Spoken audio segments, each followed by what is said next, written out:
I was in a movement called the Vineyard, where they were investing a lot of resources in very young leaders and challenging them to dream big for the kingdom of God and plant churches. And in a season, about 75 of us were planted out of the Anaheim Vineyard. I gathered a small team in my fourth year of that church. Teaming consisted of 4 single people, my wife and I, and a 6-week-old daughter. And then in June of 1998, we headed north and got a rental house and began that journey. The truth be known, when we came here, we thought we knew what we were doing, and as soon as we arrived, we realized we had no idea what we were doing. I was 30 years old at the time. My wife was 25. We had people really in their 20s with us, one woman that was a little bit older, but none of us had been experienced church planners. And so we tried a whole bunch of stuff. We reached out at the downtown Tuesday night. We sweated. We had Bible studies in our church. We tried to launch, and after about 4 months, we realized everything we tried was not working. So we recentered, regrounded, kind of went into a season of prayer, and decided just to be kind of in a place. And we started a local neighborhood Starbucks. We had all our meetings there, and all of our planning meetings there. And we were nomads at the beginning, trying to find a place to meet, and there was no real place to meet on a Sunday morning, so we started Sunday nights. We were at a Maidu Community Center for 6 months, and then we were at Hillcrest Alliance for about 9 months. Eventually, we had enough of a following with people with children and families that we felt like we had to transition to a Sunday morning, and the place that we found that was open was the Polish American Community Hall.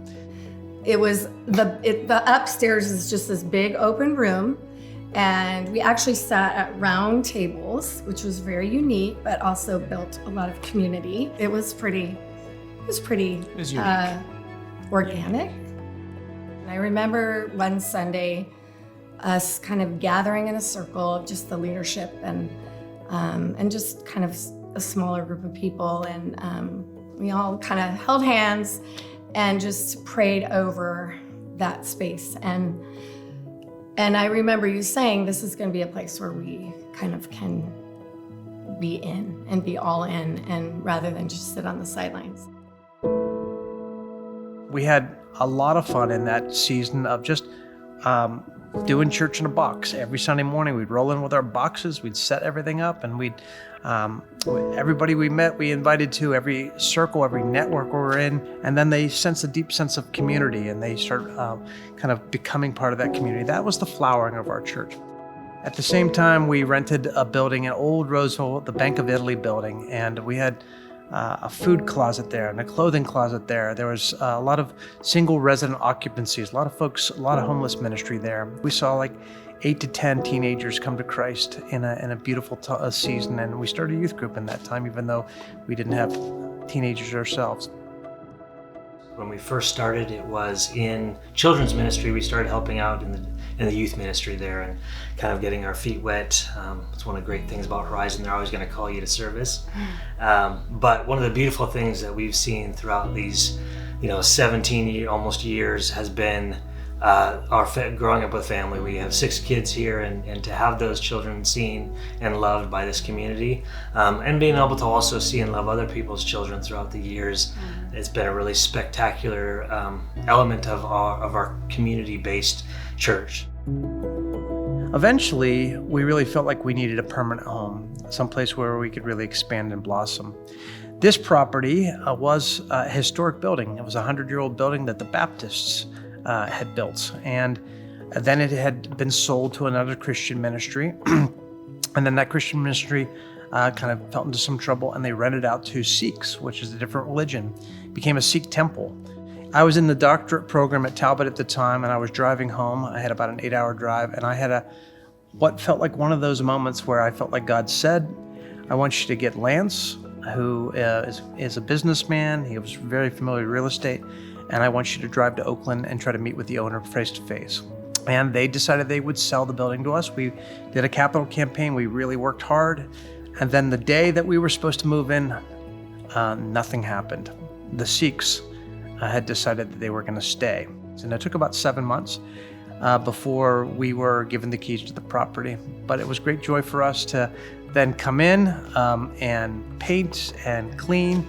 And over the years, we've just kind of gone area by area. So we've just really loved on the building and seen like ministries begin to really flourish in different parts of the building, our children's ministry, our youth ministry, our sanctuary, and alike. But it's been great to be in the building. Well, we love this building. Yeah. We just do because it has a lot of history for our family. Darren's. My grandparents were 3 houses down from the church, and my dad grew up going to this church, and he was baptized at this church, and so there's that connection. Yeah. I was there during Christmas services and Easter services a lot throughout my life, but I also like the fact that we're back in a place where we're close to literal community of people now. One of the things that we love about our church is the season we're in.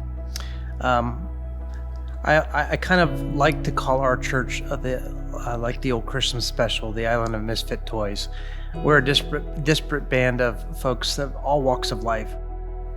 I love that we go to and worship on Sunday, and there's a lot of differing opinions in the room. I love that there's a lot of different ages in the room now. For a long time, like when our kids were young, we all were young families doing a lot of work. And I love, we have such a mix of ages now. It's just really beautiful to see kind of the full spectrum. We didn't have that earlier on, and so it's really beautiful expression. As a single mom, COVID was even more devastating, I think. I think one thing that really helped me was I continued to run a Women's Connect on Zoom to try to keep single women connected. And it wasn't just single women. It was really great because married women, Zoomed in too because they still felt very alone through COVID. So that was great. But what held us together too was the elders in the church, like Susan Pagel, reaching out every week, making that phone contact, and you feel known. I remember there's one time when most of my kids were little, Mrs. Toy comes up to me and she's like, I've never met you before, but I just want to help you. And she said, can I come over and read your kids' stories while you do things around the house? And I said, yes, of course, please. And her and I became good friends because after week she'd come by and read the kids' stories and play games. And so things like that, you're seeing people want to meet the need that you have. Because the older people can minister also to the younger people. And I've never felt myself as an older person, and now I am. So I start to have some younger people reach out a little bit and ask me for some guidance, which is like, whoa, you want my guidance? I didn't think I'd ever be in that position. So, yeah. We've been going to Horizon for about 3 years now. Essentially, COVID was a hard time for us, and we were looking to find a place that we could trust. And a church that we would really feel belonging and connection and like we could contribute to. That was a huge thing for me. Horizon was the first place where pretty immediately we were asked to step into places that someone had identified our giftings and asked us to step into those places. And that just meant so much to me, that somebody would see us and would want us to contribute. But I think the thing I love most is the church we're becoming, the way that we're learning to diversify. We're growing quite rapidly, and we're seeing a new diversity of ethnicity that's a really new expression for us that we're very excited about. Easier said than done, but it's on our heart to do, to really grow. Our desire is to be as diverse as our neighborhood, and our neighborhood's pretty diverse, and we want to reach our neighbors. The youth ministry is really important to us. We do play games and we play basketball and we do all this stuff. That's a lot of fun, but we're also mentoring and spending time with students to build faith that lasts a lifetime. I got a great board of elders. I have a great staff.